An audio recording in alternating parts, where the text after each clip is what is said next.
The bad thing is that there's not enough, there's not fair and adequate funding for the schools.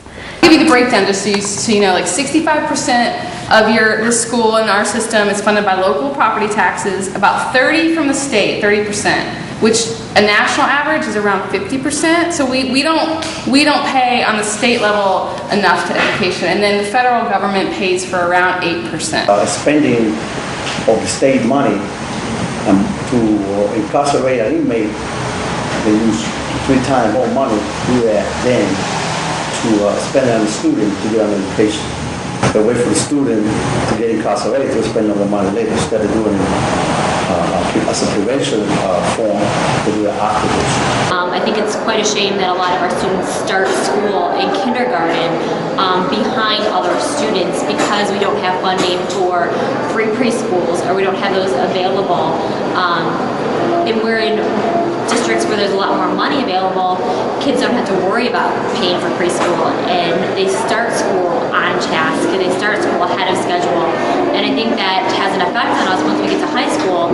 Our kids have started behind from day one. Funding for schools is based on property taxes. So if you live in a neighborhood where there's lots of expensive homes, they have to pay more property taxes, and those schools get more money. If it's truly a public education, the funding for it should be public and should be shared equally.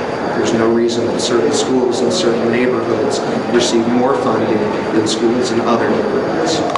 If you looked, and you really went and looked at a suburban school in the state of Illinois, I think you'd find that they had more resources. And I think that that's not just, it's not fair to you, and it's not fair to your parents, it's not fair to us as the community, because we want the best for our kids just like any other community does. You know, and there is more help in outside the city because they have more money in the schools, because they have all the money from the property taxes. And there's more kids in the city that need more support because either they came from other countries or they're very poor or whatever. Some communities in Illinois that have much higher funding levels per child than Chicago does, and a lot of other communities too. We should have fair, fair system. Like there's not enough money. The state should be giving much more money. I mean, we don't have in the city, and my kids have went to city school, but we don't have counselors like we should. We don't have, health care like we should. And if kids need extra help, like if, say, for example, English is not their native language, there's no extra help. We need at least 3 or 4 more social workers here that could really focus on these student needs. We need money, make the school better equipment, better stuff. We need more computers. I know, I'm tired of my coach always paying for everything. So better books, better floors, because colored floors. Technological resources are what we need. I would love to see us do more things with like audio editing lab. I think it'd be great to have a TV studio in the school, video editing, and just try to have the same access that students in the suburbs have. A huge investment in technology. I think we need definitely more resources poured into attendance office. I think we need more resources poured into the discipline and all student services offices like counseling. Smaller class sizes. The Board of Education always tries to put more students in the classroom because it saves money, but it actually hurts the education. There's a lawsuit right now charging that the state is violating its own civil rights laws because the funding for the school districts is so unequal. It's reforming taxes as well as the way education is funded. There's a lot of people in Logan Square who are, working hard every day. They're doing their part. They're giving their all to improve the schools, but the funds don't match the effort that they're putting in there. Standardized tests do not test, they test such a narrow band of what you know. They're mainly used for sorting kids. They're set up in such a way on a curve that they're set up so that a percentage of kids fail. If too many kids pass, they just raise the bar so that more kids fail on the next test. A lot of people pay a lot of money to try and figure out how to make these tests just right so that certain number of people will pass and a certain number will not. So what they have done, and this has been documented, is African American students are not a majority in this country. So test items that black students do well on above other groups, they throw them out of the package for the SAT and the ACT.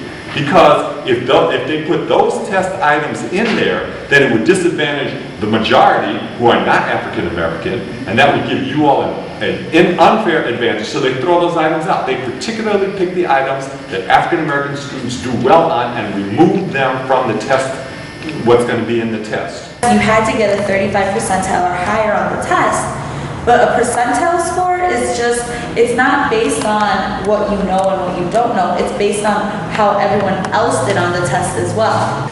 They're set up to sort kids and pick winners and losers. They're not set up for learning. So we just like push and push and push to make kids pass the tests. But that's really not what education's about, right? Okay, now as a college professor, what I want people to do is I want them to think about something and look at it in multiple perspectives. Think about the history of the thing that they're thinking about. Look at it and how it relates to the real world. Look at it how somebody else might look at it. Think about it deeply. I don't want just a real quick surface level look at something where an answer can be generated like that. I want people to be deep thinkers, deep, profound thinkers. Those tests teach the absolute opposite of what we value as important in terms of college.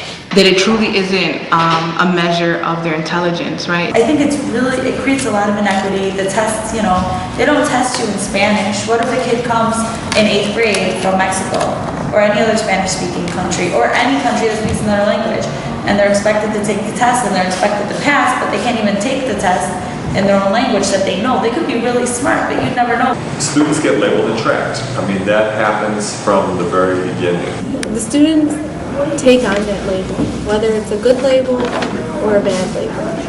Like, you walk around with that label on your head. Like, I walked around with my ACT number on my head for like 2 weeks. I felt like I was reduced to that number. One of the things that really struck me was that the students took that number that they got, that was back then when you got a 6.8 or 7.0 on your Iowa, and they kind of wore that number on their forehead, like that was what defined them as a human being. Oh, you're a 7.2 or you're a 6.9, and that's how people thought of themselves, and they accepted what the system was saying about people. Standardized testing has a way to really make young people, a whole group of young people, feel like